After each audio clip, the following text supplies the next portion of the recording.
ఇదిగోండి అత్తమ్మ, బియ్యపు నూక ఉప్మా అన్నారు కదండి, ఇదిగోండి. లేదన్నావు కదా భ్రమరా, ఎక్కడి నుంచి తీసుకొచ్చేసావు తల్లి? మీకోసం చేసిన అత్తమ్మ, మీరు అడిగారు కదండి. ఎట్లా చేసిందిరా మీ ఆవిడ ఇంతకు?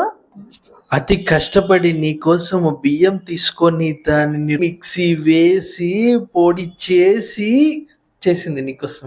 ఎలా చేసింది? That is magic. మ్యాజిక్ అత్తమ్మ, తినండి. ఎలా మ్యాజిక్ భ్రమరా? తిని చూసి చెప్పు. సరే చూస్తాను అసలు ఎట్లా ఉందో ఏంటో.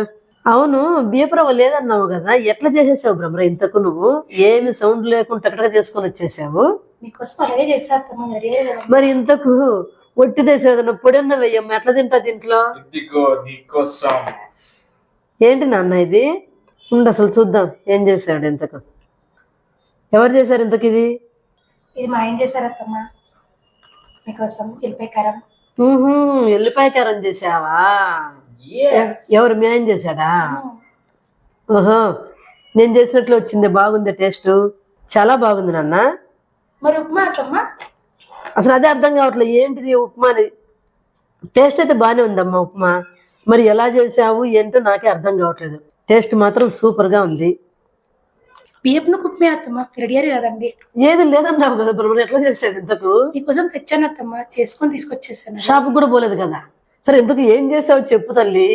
బాగుందా అత్తమ్మ ఉప్మా? బాగుందమ్మా, బొమ్మెర ఉప్మా లాగానే ఉంది, కానీ లేదని చెప్పావు. ఎట్లా చేసావు నాకు అర్థం కావట్లా. అది ఇడ్లీ రవ్వతో చేస్తా అత్తమ్మ ఉప్మా.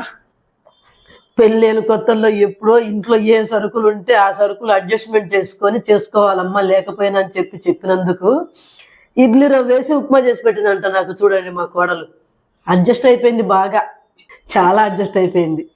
కానీ టేస్ట్ బాగుందండి, పేరు పెట్టాల్సిన అవసరం లేదు, మన ఉప్మా లాగానే ఉంది. ఒకవేళ మీ ఇంట్లో కనుక బొంబాయి రవ్వ కానీ గోధుమ రవ్వ కానీ లేకపోతే ఒకవేళ ఇడ్లీ రవ్వ కొంచెం ఉన్నా కూడా చేసుకొని తిని చూడండి, ఎలా ఉందో కామెంట్లు తెలియచేయండి. చాలా టేస్ట్గా ఉందండి. డిన్నర్ ప్లేట్ నచ్చితే కనుక లైక్, షేర్, సబ్స్క్రైబ్.